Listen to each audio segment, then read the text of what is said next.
ஓரளவுக்கு பாட்டை ஃபில் பண்ணிட்டேன். இப்போது சில விஷயங்கள் நான் சொல்கிறேன் பாருங்க. இது எங்கெங்கே பரவி இருக்குன்னு: Bangladesh, Bhutan, Nepal, India, Assam, eastern Himalayas, Nicobar islands, Indo China, Andaman islands, Thailand, Myanmar peninsula, இந்த மாதிரிலாம் இது பரவி இருக்குங்க. அப்புறம் இது க்ரோயிங் கண்டிஷன். இப்போ பார்த்தீங்கன்னா இதை நார்மல் கிரவுண்ட் லெவலில் வச்சாலும் அது வரும். அதே மாதிரி ஒரு 5000 அடி மலை உச்சியில் கொண்டு போய் வச்சாலும் அது நல்லா வளரும். பாறை இடுக்கிலோட வளரும். இது அப்படி ஒரு பிளான்ட் டைப்பு.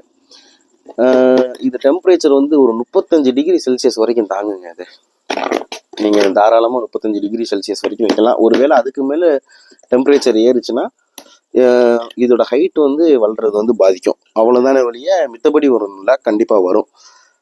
தண்ணி வேகமாக வடிகிற மாதிரி, அதாவது தேங்கி நிற்க சவதி மாதிரி இல்லாமல் தேங்கி நிற்காமல் தண்ணி வடிகிற மாதிரி இருக்கிற எல்லா இடத்துலையும் இது ஜம்முன்னு வளருங்க.